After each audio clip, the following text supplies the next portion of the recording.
চলুন আজ আমরা একটা জার্নিতে যাই ইংরেজি ভাষার একেবারে শেকড়ে, এমন এক সময়ে যেখানে ছিল কিংবদন্তির বীর, ভয়ঙ্কর সব দৈত্য, আর এমন এক ভাষা যা শুনতে অদ্ভুত কিন্তু কেমন যেন চেনা চেনা লাগে। আচ্ছা, আমাদের এই জার্নিটা শুরুই করা যাক একটা প্রশ্ন দিয়ে। একবার ভাবুন তো, এমন একটা সাহিত্যের জগতের কথা যেখানে দারুণ সব অভিযান আর ভয়ঙ্কর যুদ্ধ খুব সাধারণ ব্যাপার, কিন্তু রোমান্টিক ভালোবাসার কোনো চিহ্নই নেই। কেমন হতো সেই জগৎটা?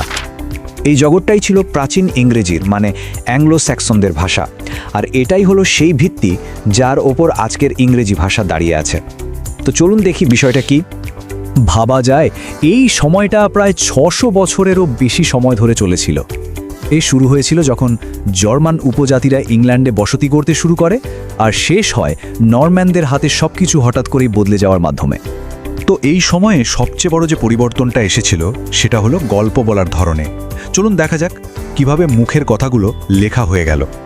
মানে প্রথম দিকে সাহিত্য ছিল পুরোপুরি মুখে মুখে, এক প্রজন্ম থেকে আরেক প্রজন্মে গল্পগুলো ছড়াতো। কিন্তু সপ্তম শতাব্দীতে যখন খ্রিস্টান মঠগুলো এলো, তখন থেকেই এই মুখে মুখে ফেরা গল্পগুলো প্রথমবারের মতো লেখার রূপ পেতে শুরু করে। বেশ, এখন প্রশ্ন হলো এই গল্পগুলোতে আসলে থাকতোটা কি? আর মজার ব্যাপার হলো ওদের গল্পগুলো শুনলেই বোঝা যায় ওরা দুনিয়াটাকে কিভাবে দেখতো, ওদের চিন্তাভাবনা কেমন ছিল। দেখুন, অ্যাংলো স্যাক্সনদের সাহিত্যের কয়েকটা মূল বৈশিষ্ট্য ছিল। প্রথমত, ওরা ভাগ্যে খুব বিশ্বাস করত, যেটাকে বলতো ওয়ার্ড। ওদের গল্প জুড়ে থাকতো বীরত্ব, সমুদ্রযাত্রা আর যুদ্ধের কথা। আর এর সাথে মিশে থাকতো পুরনো প্যাগান বিশ্বাস আর নতুন খ্রিস্টান ধর্মের এক অদ্ভুত মিশ্রণ।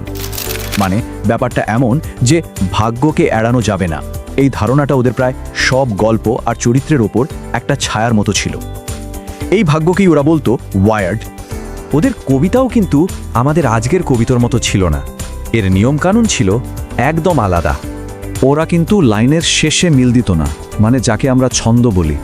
তার বদলে ওরা ব্যবহার করত অনুপ্রাস বা অ্যালিটারেশন, মানে লাইনের মধ্যে একই ব্যঞ্জনবর্ণের বারবার ব্যবহার। যেমন ধরুন, ভীষণ ভয়াল ভুল্লুক, এই ভধ্বনির পুনরাবৃত্তি ওদের কবিতায় একটা অন্যরকম ছন্দ আর শক্তি নিয়ে আসত। আর একটা দারুণ জিনিস ওরা ব্যবহার করত, যেটার নাম কেনিংস। এটা অনেকটা ধাঁধার মতো, যেখানে খুব সাধারণ একটা জিনিসকে একটা নতুন কাব্যিক নাম দেওয়া হতো। যেমন ধরুন, ওরা সমুদ্রকে শুধু সমুদ্র বলতো না, বলতো তিমি পথ বা ওয়েল রোড। একবার ভাবুন তো, কি সুন্দর একটা ছবি ভেসে ওঠে। এটা থেকেই বোঝা যায় প্রকৃতির সাথে ওদের যোগাযোগটা কতটা গভীর ছিল। একইভাবে একজন রাজা যিনি প্রজাদের খাওয়ান, তাকে বলা হতো রুটি দাতা বা লোফ গেবা। আর মানুষের শরীর মানে আত্মার এই ঘরটাকে ওরা কাব্য করে বলতো জীবন গৃহ বা লাইফ হাউস। আর গ্র্যান্ডেলের মতো কোনো ভয়ঙ্কর দৈত্যকে ওরা কি বলতো জানেন? সোজা সাপটা আত্মাবিধ্বংসী বা সোল ডেস্ট্রয়ার।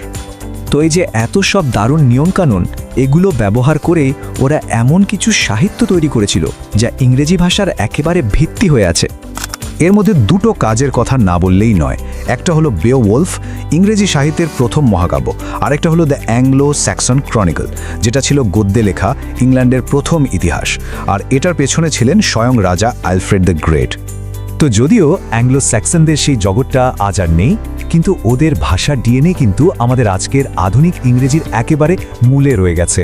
আর এটাই আমাদের একটা দারুণ প্রশ্নের সামনে দাঁড় করিয়ে দেয়, ভাগ্য আর দৈত্যের সেই প্রাচীন জগৎটা আজও আমাদের ভাষায় কিভাবে বেঁচে আছে।